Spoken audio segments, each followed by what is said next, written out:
ஜெயிக்கிற வாய்ப்பு இருக்கு, தோக்குற வாய்ப்பு ரெண்டுமே பெரம்பூர்ல இருக்கு. திருச்சி கிழக்குல உறுதியா தோக்குற வாய்ப்பு மட்டும் தான் இருக்கு. அதுல என்ன வந்ததுன்னா டிஎம்கேக்கு 33% வந்தது. அதாவது தமிழ்நாடு லெவலில் அந்த ஃபர்ஸ்ட் ரவுண்ட் முடிக்கிறப்ப நான் ஒவ்வொரு கட்சிக்கு என்னன்னு எடுத்தேன், ஒவ்வொரு கட்சியுடைய பலம் என்னவா இருக்குன்னு. அதுல என்ன வந்ததுன்னா டிஎம்கேக்கு 33% வந்தது. எப்ப ஆகஸ்ட்ல முடிச்சேன் இல்லையா, ஜூலைல ஆரம்பிச்சு செப்டம்பர் ஆகஸ்ட்ல முடிக்கிறப்ப 33% தான் திமுகவுக்கு வந்தது. ஆனால் அதை முழு கட்சி பலம் என்று சொல்ல முடியாது. திமுகவுக்குன்னு போடணுங்கிற எண்ணவங்க அதில் உள்ள வந்துருவாங்க ஆட்டோமேட்டிக்காக. ஏன்னா பெரிய கட்சிக்கு மட்டும் அது நடக்கும். ஏன்னா அங்கே கூட்டணி இந்த கூட்டணியா அந்த கூட்டணிங்கிறப்ப அந்த நடுநிலை வாக்காளரும் அதில் உள்ள வந்துருவாங்க. ஏடிஎம்கேவுக்கு 27.7. ஆனால் 27.7ங்கிறது கட்சி பலமே கிடையாது. இந்த நடுநிலை பிடிக்காதவங்க உள்ள வருவாங்க. ஆனால் சிறிய கட்சிகளுக்கெல்லாம் நான் கூறுறது அவங்க உண்மையான இன்றைய கட்சி பலம். காங்கிரஸ் 3.5. காங்கிரஸினுடைய தமிழ்நாட்டின் பலம். இவங்க சிலர் அரசியல் வல்லுநர் உட்காந்துக்கிட்டு அவங்க வாங்கின தொகுதியில் 6% ஓட்டு வாங்கியிருக்காங்க. வாங்குற ஓட்டுக்கும் கட்சி உண்மையான கட்சி பலத்தை எப்படி ட்ரேஸ் பண்ண முடியும்னா, ஒரு தொகுதியில் 300 சாம்பிள்னா 234 தொகுதியிலையும் 300 சாம்பிள் எடுக்கணும். எடுத்து பார்த்தா அந்த 1,00,000 சாம்பிள் நெருங்கி வரும். ஏன்னா வர்ற சாம்பிளை கரெக்டாக கட்சி ரீதியாக பிரித்து, ஏன்னா கேட்குற கேள்வி நாங்கள் எப்படி கேட்போம்னா இந்த கூட்டணியா அந்த கூட்டணியான்னு நாளை கேட்டுருவோம். ரெண்டாவது சப் கேள்வி, சரி திமுக கூட்டணினா எந்த கட்சிக்காக நீங்கள் இதுக்கு போடுறீங்கிறப்ப தான் அந்த கட்சி பலம் வெளியே வரும். அதேமாதிரி அதிமுக கூட்டணியில் எந்த கட்சிக்காகன்னா ஒருத்தன் பிஜேபிக்காகன்னு சொல்லுவான். அப்போ இந்த சிறு கட்சிகளுக்கு பலம் இப்படித்தான் எக்ஸ்ட்ராக்ட் பண்ண முடியும். அப்படித்தான் பண்ணப்பட்டு எடுத்தது தான். டிவிக்கே அப்போவே ஆரம்பத்தில் 11.8 சொன்ன இல்லையா, 12க்குள்ளே இருந்தாங்கன்னா 11.8, என்டிகே 3.8, 8.2லேருந்து அப்படி சர்றன்னு இறங்கிடுறாரு 3.8. இப்போ கூடியிருக்காரு ஃபைனலில் கொஞ்சம் 3.8, டிஎம்டிகே 2.7, டிடிவி 0.8, ஓபிஎஸ் 0.2. 2 பேரும் சேர்ந்தே 1% தான். காரணம் அப்படியே அவங்க சரிஞ்சுக்கிட்டே வந்துட்டாங்க. ஆனால் அவங்க எதிர்வினை ஆட்டுறப்ப அந்த முக்குளத்தூர் ஓட்டை உடைக்கிறாங்க. அவங்ககிட்ட இருக்கிற பலம் கம்மி. ஆனால் அவங்க எதிர்வினை ஆட்டினா ஒரு 2%, 3% ஓட்டை காலி பண்ணுவாங்க அதிமுக. அந்த மாதிரியான ஒரு ரியாக்டர்ஸு. கம்யூனிஸ்ட் 2 எல்லாம் சேர்ந்து 1.8, பிசிகே 3.4, பிஎம்கேவும் 3.4. ஏன்னா நிறைய பேர் பாமக 5, 6 அதெல்லாம் இல்லை. நான் எந்த பாராவச்சலில் எடுக்கிறதில்ல. பிசிகா வளர்ந்துருக்கு 3.4, பாமகவும் 3.4, எம்டிஎம்கே 0.3, அதர்ஸுங்கிறது 0.1. இதுதான் கட்சி பலம்.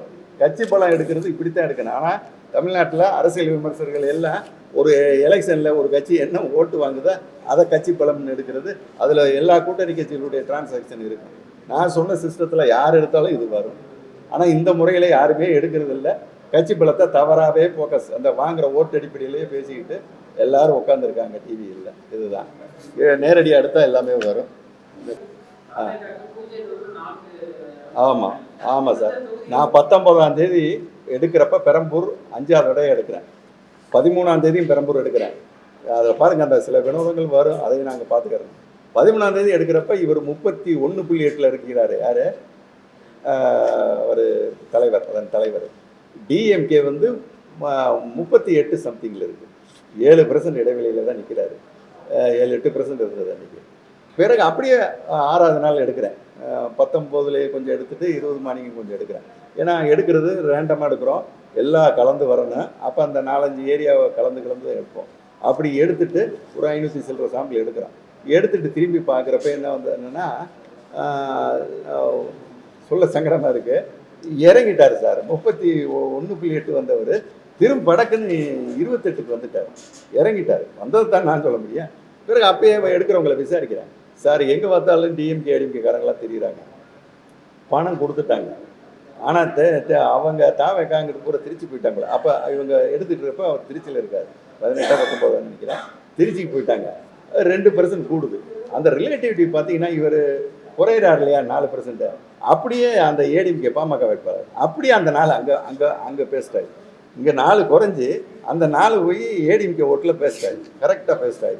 ஏன்னா எல்லா கட்சியும் எடுக்கிறப்ப ஒரு ஒரு ரவுண்ட் எடுக்கிறப்ப ஒருத்தன் குறைஞ்சிடுறான்னா எங்கே போய் அந்த குறையிறது சேர்ந்துருது. இல்லை ஒருத்தன் கூடுறான்னா அந்த கூடுற ஓட்டு யார்கிட்ட இருந்து பேசிட்டாருன்னு பார்க்கணும். அந்த மாதிரி இருந்தது. பிறகு திரும்ப அந்த பணப்பட்டோட நடந்திருக்கு. அதனால் என்னுடைய கெஸ்ஸிங் பெரம்பலூரை பொறுத்தல ரிசல்ட் என்னுடைய அனுபவம். நான் தொடர்ந்து 5 தடவை எடுத்துட்டேன். நிச்சயமாக அந்த கடைசி நேரம் ஒரு தலைவருங்கிறது அவங்களும் கடைசியில் பணம் கொடுத்துட்டாங்கன்னு கேள்விப்பட்டேன்.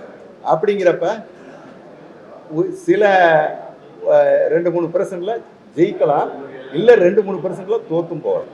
2 வாய்ப்பும் பெரம்பூர்ல.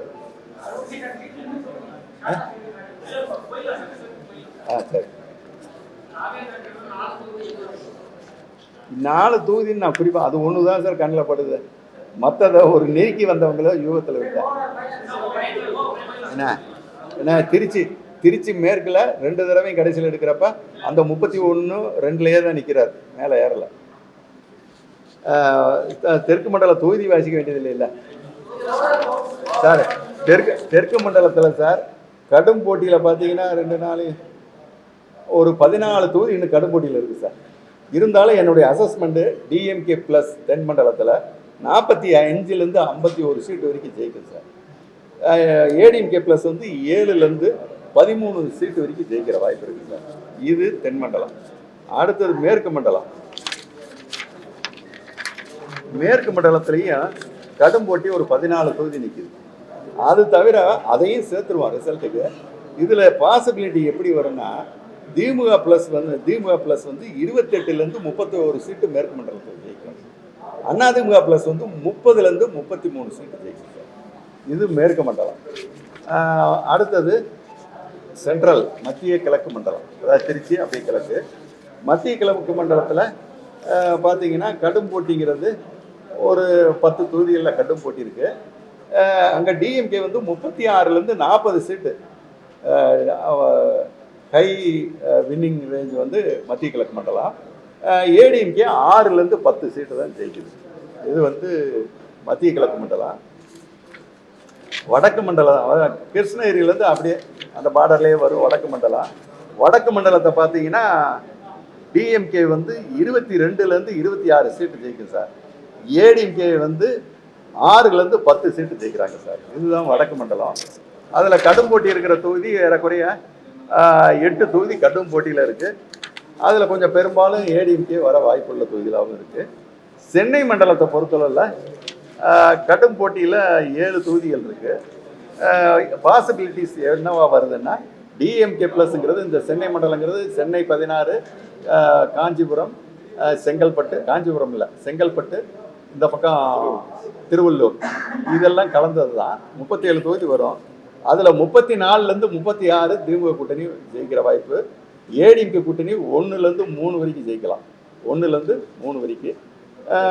டிவிகே வந்து 0 தான் என் மனசில் படுது. ஒருவேளை வந்தால் 2 சீட்டு இந்த சென்னை மண்டலத்தில் டிவிகே வரலாம். ஒட்டுமொத்த ரிசல்ட்டுங்கிறது பெர்சன்டேஜ் ஆஃப் ஓட்டு ஒட்டுமொத்தத்துக்கு சொல்லிடுறேன். டிஎம்கே ப்ளஸ் வந்து 39.5-லேருந்து 42.5க்குள்ள அதனுடைய ரேஞ்ச் இருக்கு. ஓட் பெர்சன்டேஜுங்கிறது 39-லேருந்து 42.5க்குள்ள தான் திமுக வாங்கும் சார். பெரம்பூரில் வாய்ப்பு இருக்கு சார். பெரம்பூரில் வாய்ப்பு இருக்கு, தோக்கிற வாய்ப்பும் இருக்கு, ஜெயிக்கிற வாய்ப்பு இருக்கு, தோக்கிற வாய்ப்பு ரெண்டுமே பெரம்பூரில் இருக்கு. திருச்சி கிழக்கில் உறுதியாக தோக்கிற வாய்ப்பு மட்டும்தான். ஏடிஎம்கே கூட்டணி குறைஞ்சது 33.5க்கு குறையாது, 33.5க்கு குறையாது. எது வரைக்கும் போகலான்னா 36.5 வரைக்கும் போகும். இது ஏடிஎம்கே ப்ளஸ். டிவிகேவுக்கு குறைஞ்சபட்சம் 18% சார், அதிகபட்சம் 22% வரைக்கும் அவங்க போவாங்க. நீங்கள் சொல்லலாம் என்ன சார் 22% ஓட்டு வாங்கிறீங்க, ஆனால் சீட்டுனா அதுதான். தமிழ்நாட்டுக்கு இதே வட இந்தியாவில் ஒருத்தன் 18-20% வாங்கினா அவங்களுக்கு 20 சீட்டு 25 சீட்டு கன்வர்ஷன் ஆகும். காரணம், ஒரு கட்சி வந்து ஒரு ஏரியாவில் ஒரு குறிப்பிட்ட பிரிவினர், ஒரு குறிப்பிட்ட ரிலீஜியஸ் அப்படி பேக்கிங் ஆகி அந்த குறிப்பிட்ட பகுதியில் வெற்றி ஈட்டிடுவாங்க, மற்ற பகுதியில் கிடைக்காது. ஆனால் தமிழ்நாட்டில் ஒரே மாதிரி தான், அப்படி குறிப்பிட்ட பகுதியில் வெற்றி ஈட்ட முடியாது. 20% 22 வரைக்கும் போனாலும் வெற்றிங்கிறது கன்வர்ஷன் ஆகலை, ஓட்டு போகுது. இப்போ எனக்கு கடைசியாக வந்தது 15.7லேருந்து 18க்கு வந்துட்டார். ஆனால் நான் போனஸ் எவ்வளோ கொடுத்துருக்கேன்? 4% போனஸ். இது வந்து நான் தொடர்ந்து சர்வே பண்ணுறதுனால எனக்கு என்ன நடக்குன்னு தெரியும். ஏன் கொடுத்தனா, பெண்கள் வந்து ஆண்கள் ரேஷியோ விட அதிகம் போட்டிருக்காங்க. பிறகு கடைசியில் இந்த குழந்தைகளை புகடைக்காயாக்கி கொஞ்சம் கீழ்த்தரமான வேலைகளில் பல வீடுகள்லேருந்து எனக்கே கம்ப்ளைண்ட், என் நண்பர் வீட்டிலேருந்தே கம்ப்ளைண்ட், என்னங்க இப்படி இல்லாமல் பண்ணுவாங்க சின்ன குழந்தைய அப்படின்ட்டு. அது ஒரு மோசமான செயல். இப்படி இல்லாமல் அரசியல் பண்ணுறதுன்னு எல்லாத்துக்கும் இருந்தாலும் அதுலேயும் ஓட்டு வந்திருக்கு. அந்த குழந்தைகளை டார்ச்சர் பண்ணி அது மூலமாக ஓட்டு கிடைச்சிருக்கு. அதனால தான் நான் இப்போ ஆண் ரேஷியோ 18னா இந்த லேடிஸு இந்த குழந்தைகள் மூலம் வந்ததை திரும்ப அந்த ரேஷியோ பாதி எவ்வளோ கூட்டிக்கிறேன், 8% கூட்டுறேன். அதாவது ஆண்கள் 18 பேர் போட்டிருந்தா பெண்கள் 26 பேர் ஓட்டு போட்டிருக்காங்க 100க்கு. அப்படி ஒரு கணக்கை எடுத்துக்கிறேன். ஏன்னா எடுத்துக்கிட்டு தான் அதை ஆவரேஜ் பண்ணணும். 18ஐயும் 24ஐயும் கூட்டி 2ஆல் டிவைட் பண்ணால் 22% வரும். அதுதான் என்னுடைய மேக்சிமம் லிமிட். அதை தாண்டறதுக்கு எந்த வாய்ப்பும் கிடையாது. அதனால தாவேக்கா அந்த ரேஞ்ச் சார். நாம் தமிழர் கடைசி நேரத்தில் ஒரு 1/2% எக்ஸஸாக வந்தாங்க. வந்து அதனால அவங்க வந்து 4.5லேருந்து 6.5 வரைக்கும் போகிற வாய்ப்பு இருக்குது சார் நாம் தமிழருடைய ரேஞ்சு. இதர இந்த சசிகலா, ராமதாஸ் நின்னது, டாக்டர் கிருஷ்ணசாமி நின்னது, இப்படி எல்லாம் அந்த கட்சி வேட்பாளர்கள் வந்து 0.4லேருந்து 0.8% வரைக்கும் அவங்க அந்த சிறு கட்சிகள் வாங்கலாம். இதில் இந்த தடவை வந்து வெற்றி தோல்வியை நான் எப்போவுமே ஒரே இதில் தான் சொல்லுவேன். இப்போ 2ஆக பிரித்து சொல்கிறேன் வெற்றி தோல்வியை. காரணம் அவ்வளவு குழப்பமான தேர்தல், அவ்வளவு நெருக்கடியான தேர்தலாக இது இருக்குது. அதனால் எப்படி பிரிச்சேன்னா பார்த்தேன், கிளியர் வெக்டரின்னு வரதை முதல்ல ஐசோலேட் பண்ணி எடுத்துருவான். இந்த 234ல் அதிமுகவோ திமுகவோ அவங்களுக்கு கிளியர் வெக்டரி இதில் மாற்றமே வராதுங்கிறத முதல்ல வெளியே தூக்குவோம்னு அந்த 234ல் அதான் ஆய்வு பண்ணி வெளியெடுத்தேன். அப்படி எடுக்கிறப்ப சார் திமுக 148 தொகுதியில் கிளியராக ஜெயிக்குது சார். அது எந்த மாற்றம் இல்லை. அதே சமயம் அதிமுக 36 தொகுதிகளில் கிளியராக ஜெயிக்குது. 50 தொகுதிகளில் மிக கடுமையான போட்டி நிலவுது. அந்த 50ல் பார்த்தீங்கன்னா சிறிய எட்ஜ் டிஎம்கே 11, 15 தொகுதிகளில் ஏடிஎம்கே எட்ஜில் இருக்குது. அந்த 50ல் ஒரு வெற்றிக்கான எட்ஜில் ஏடிஎம்கே இருக்குது. 15 தொகுதியில் ஈக்குவல் ஃபைட்டில் 24, யாருன்னே சொல்ல முடியலைங்கிற ஸ்டேஜில் 24 தொகுதி இருக்குது. இது 50. இதில் இந்த 50 என்னுடைய நாலேஜுக்கு ஒரு பிரித்து கொடுப்பேன் இல்லையா? அப்படி பிரித்து கொடுக்குறப்ப தான் அந்த ரேஞ்ச் எப்படி போகுதுன்னா, டிஎம்கே ப்ளஸ்ங்கிறது 170லேருந்து 188 வரைக்கும் போகும். ஏன்னா ஏடிஎம்கே ப்ளஸ்ங்கிறது 46 குறையாது, 64க்கு எக்ஸீட் ஆகாது. இது ஏடிஎம்கே. ஏன்னா தாவேக்கா 0 to 4, 0 to 2 சென்னை மண்டலம் பண்ணியிருக்கேன். எங்கேயாவது தப்பி ஜெயிக்கலாம் இல்லையா? இண்டிவிஜுவல் பேர்சன் அந்த அமைப்பில் என்ன பல இடங்களில் கேட்குறேன், இங்கேயும் வரல. இருந்தாலும் ஒரு யூகா, ஏன்னா ஓட்டு நிறைய வாங்குறாரு. ஆனால் எனக்கு வெற்றி வரல. இருந்தாலும் ஒரு யூகத்தின் அடிப்படையில் ஒரு ஃப்ளோ